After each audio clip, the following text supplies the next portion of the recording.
प्रकीर्ण प्रश्न संग्रह 1 में इसके पहले हम लोग ये 6 क्वेश्चन कर चुके हैं। आज हम लोग उसके आगे 7वें क्वेश्चन से करेंगे।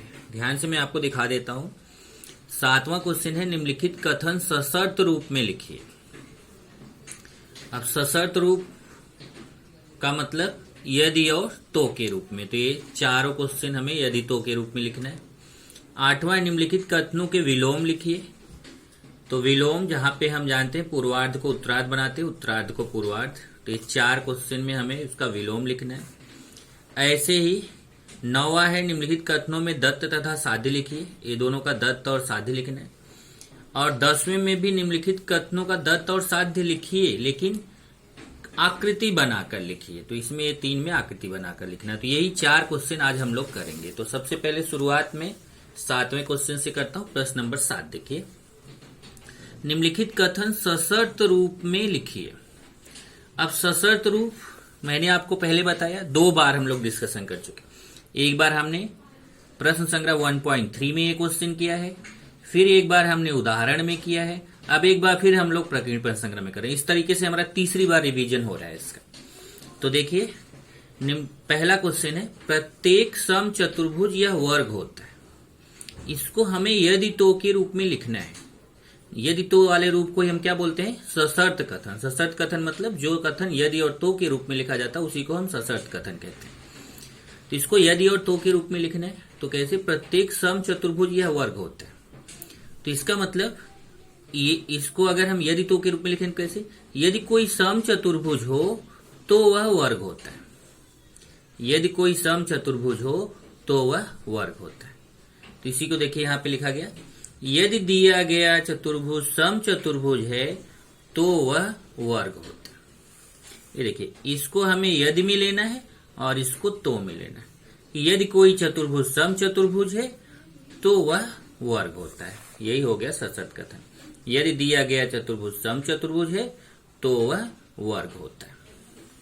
ऐसे दूसरा देखिए, रैखिक युगल कोण परस्पर संपूरक होते हैं।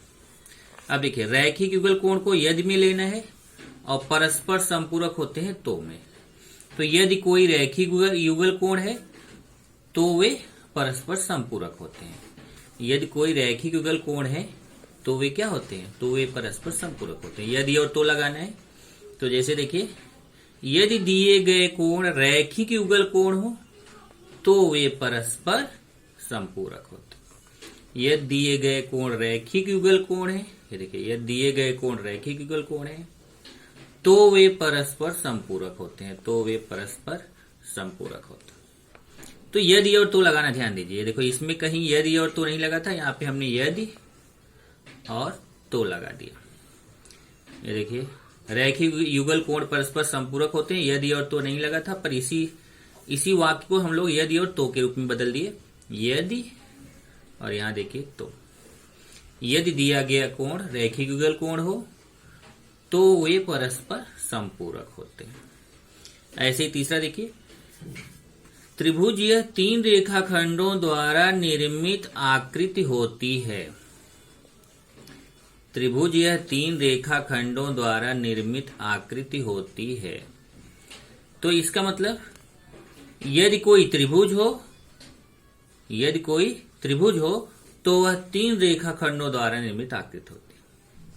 यदि कोई त्रिभुज हो तो वह 3 रेखाखंडों द्वारा निर्मित आकृति होती है। यदि देखिए यदि दी गई आकृति त्रिभुज हो तो वह 3 रेखाखंडों द्वारा निर्मित होती है। ये इसके लिए यदि आ गया और ये पूरे के लिए तो आ गया। यदि दी गई आकृति कैसी हो? त्रिभुज की हो। देखिए त्रिभुज और ये पूरा तो में आ जाएगा, तो वह 3 रेखाखंडों द्वारा निर्मित आकृति होती है। तो यदि और तो आ गया। लास्ट है, केवल 2 ही विभाजक हो ऐसी संख्या को अभाज्य संख्या कहते हैं। केवल 2 ही विभाजक हो ऐसी संख्या को अभाज्य संख्या कहते हैं। तो ये देखिए केवल 2 ही विभाजक हो, केवल 2 ही विभाजक हो, ये यदि में आ जाएगा। यदि किसी संख्या के केवल 2 ही विभाजक हो तो वह संख्या अभाज्य संख्या होती है। इसमें कहीं यदि और तो नहीं लगा, इसको यदि तो के रूप में लिखना है। ये देखिए केवल 2 ही विभाजक यदि में आ जाएगा और अभाज्य संख्या तो में आ जाएगा। तो यदि किसी संख्या के केवल दो ही विभाजक हो, यदि किसी संख्या के केवल दो ही विभाजक हो तो ऐसी संख्या को हम अभाज्य संख्या कहते हैं। तो यदि केवल दो ही विभाजक हो, ये यदि में आ गया, और अभाज्य संख्या कहते हैं वो तो में आ गया।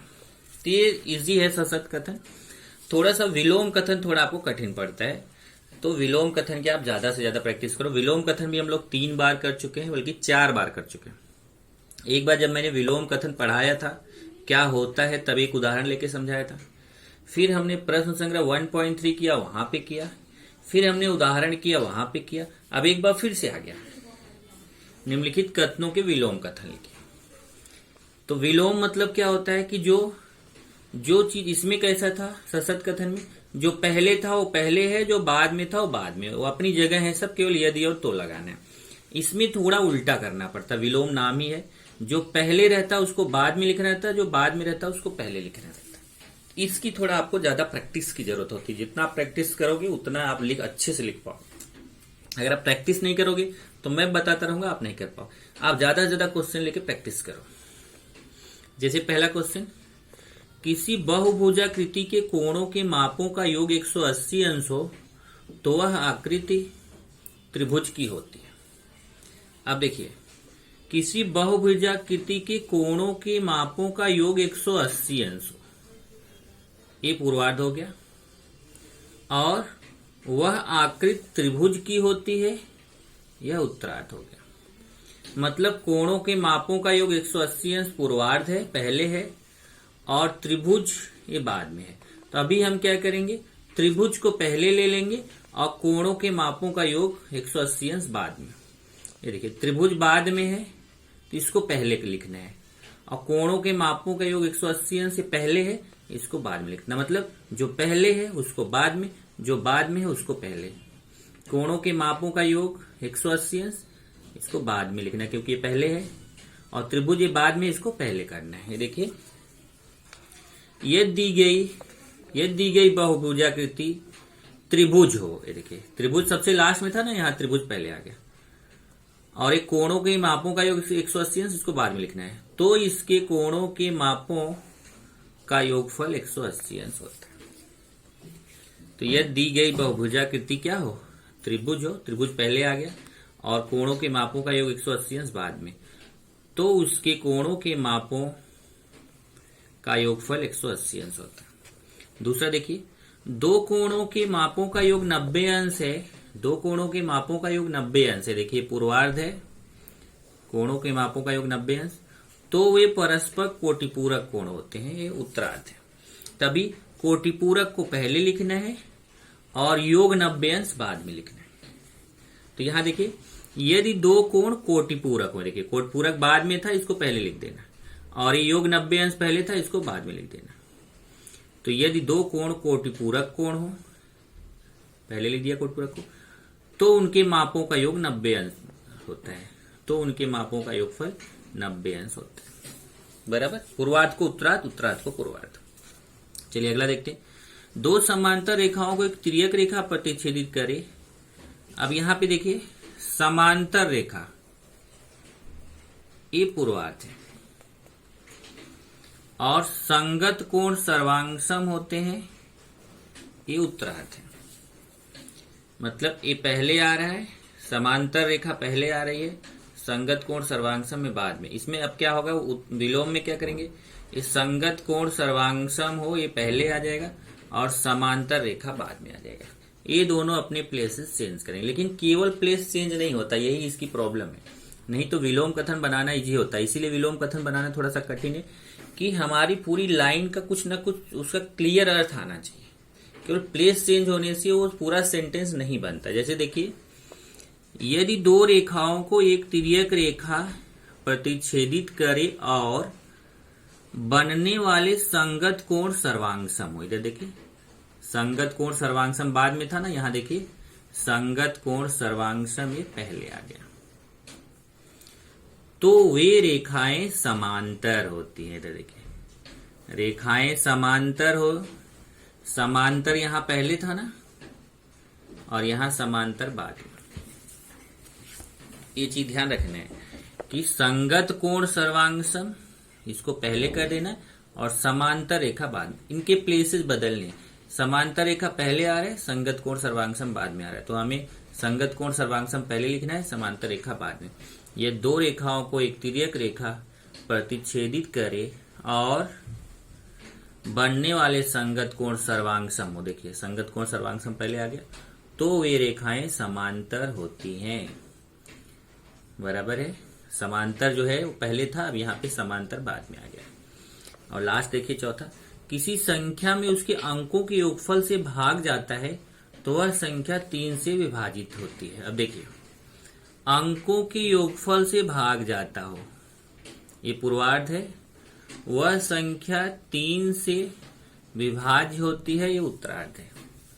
तो अभी क्या होगा, अंकों के योगफल से भाग जाता है, पहले है, पूर्वार्ध है, ये बाद में चला जाएगा, उत्तरार्ध हो जाएगा।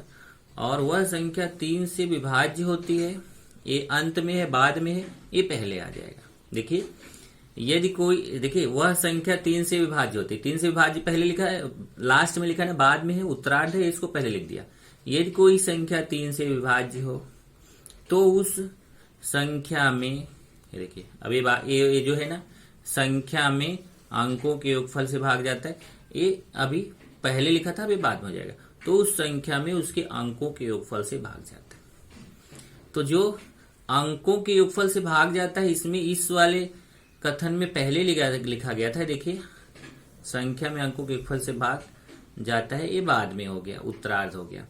और संख्या 3 से विभाजित होती है, ये उत्तरार्ध था, ये देखिए पूर्वार्ध हो गया, संख्या 3 से विभाज्य।